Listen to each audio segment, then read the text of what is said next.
بسم اللہ الرحمن الرحیم، السلام علیکم ورحمۃ اللہ وبرکاتہ۔ ایک سوال کرنے والے نے سوال کیا تھا کہ کیا میاں بیوی کو جماع سے روکا جا سکتا ہے جادو کے ذریعے؟ تو بالکل میاں اور بیوی کو، ہسبینڈ وائف کو جماع سے روک دیا جاتا ہے۔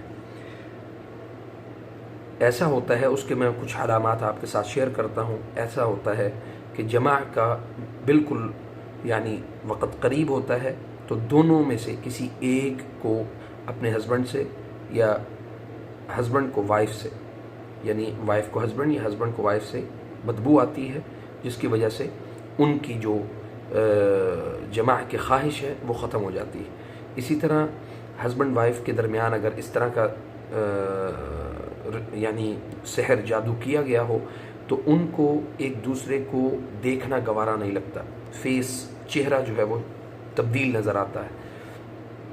اسی طرح اگر ہسبینڈ وائف کے درمیان یہ والا جادو ہو تو ہسبینڈ اور وائف کی چھوٹی چھوٹی باتوں پر، بالکل معمولی سی بات پر اتنا بڑا جھگڑا ہو جاتا ہے کہ وہ اپنے غصے پر کنٹرول نہیں رکھ پاتا ہے اور وہ بارہا دفعہ وہ طلاق کا لفظ جو ہے وہ اپنی زبان سے ادا کر بیٹھتا ہے اور بعد میں کہتا ہے مجھے معاف کر دو، مجھے نہیں پتہ چلا۔ اور اسی طرح اب اس کا علاج کیا ہے؟ سب سے پہلی چیز یہ ہے کہ ہسبینڈ وائف اپنا جھوٹا پانی جو ہے وہ ایک دوسرے کا پانی استعمال کیا کریں، ایک ہی گلاس میں دونوں پانی پئیں۔ دوسرے نمبر پہ ایک دوسرے کے وضو یا غسل کیے ہوئے پانی سے ایک دوسرے کے اس پانی سے نہائیں۔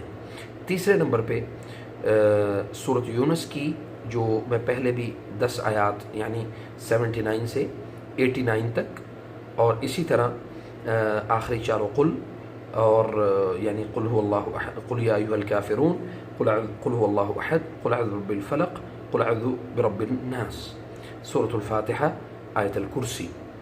یہ جو چند ایک چیزیں جو ہیں یہ پانی پہ دم کریں اور اس پانی سے اس پانی میں بیری کے 7 پتے جو ہیں وہ ایک بندے کے لیے 7 پتے کافی ہیں، تو 7 پتوں سے وہ نہائے، دونوں نہائیں انشاءاللہ، بغیر کسی دوائی کے، بغیر کسی میڈیسن کے، اللہ کی توفیق سے میاں بیوی کے درمیان جو جماع کو روک دیا جاتا ہے، اللہ کی توفیق سے وہ ختم ہو جائے گا انشاءاللہ۔ آپ پر لازم ہے کہ ویڈیو کو شیئر ضرور کریں۔ ممکن ہے کہ کسی ہمارے کوئی بھی اس تکلیف میں مبتلا ہو اور یہ اس تک ہمارا پیغام پہنچے اور وہ اس سے اپنا علاج کر لے خود اپنے گھر میں بیٹھے ہوئے، اور اس کو کسی کے پاس جانے کی ضرورت نہ پڑے۔ فجزاکم اللہ خیر۔ السلام علیکم ورحمۃ اللہ وبرکاتہ۔